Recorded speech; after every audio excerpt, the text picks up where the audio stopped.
சிந்தனை கொண்ட என் இனிய இந்திய தேச மக்களே, பொய் தோற்றங்களின் தோற்றுவாய்கள் நீக்கமர எங்கும் எதிலும் பரவலாக பரவிவிட்டபடியால் அது தனது அழுத்தமான ஆளுமைகளை ஏதாவது ஒரு வடிவத்தில் திணிக்க முயன்று கொண்டிருக்கிறது. அதனின் அசைவுகளை கூர்மையாக கவனித்து நிராகரித்து நிஜத்தோடு பயணித்து பார். வாழ்க்கை புனிதமானதாக இருக்கும்.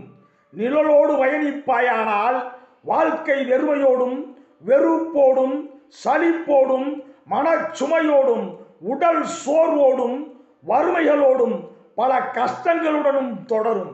இந்த நிழலுக்கு ஒரே நேரத்தில் பல்வேறு வகையான பிம்பங்களும் இந்த நிழலிற்கு ஒரே நேரத்தில் பல்வேறு வகையான பிம்பங்களும் தோற்ற அளவுகளும் முகமும் உண்டு.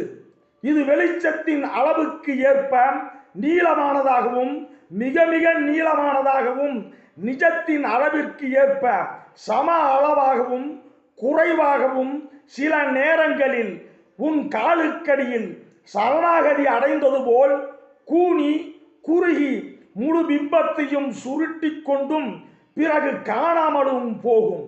இப்படி பல்வேறு நவரசங்களை காட்டி உன்னை ஏமாற்றி இருளுக்குள் இழுத்து சென்றுவிடும். இப்படி பல்வேறு நவரசங்களை காட்டி உன்னை ஏமாற்றி இருளுக்குள் இழுத்து சென்றுவிடும். ஆனால் நிஜம் அப்படி அல்ல. எந்த சூழ்நிலையிலும் எல்லா காலங்களிலும் தனது தோற்றத்தை மாற்றிக்கொள்ளாது. ஒரு முகத்தோடும் ஒரே தோற்றத்தோடும் எதற்கும் அஞ்சாது சளைக்காது. மனமும் உடலும் தளராது வெற்றிகரமாக தான் நிர்ணயித்த இலக்கை நோக்கி பயணித்து வெற்றிகளையும் வாழ்க்கையில் பல பல புதுமைகளையும் படைத்து கொண்டே இருக்கும். இது உனது தனிமனித வாழ்க்கைக்கு மட்டுமல்ல, சமூகம் சார்ந்த அனைத்து இயக்கங்களுக்கும் அரசியலுக்கும் மிக மிக ஏற்புடையதாகும். இதை முழுமையாக புரிந்து கொண்டு பயணித்தாயானால் அனைத்திலும் வெற்றி பெறுவதற்கான போதுமான அறிவாற்றலை நாம் பெற்றுவிட்டதாக அர்த்தம்.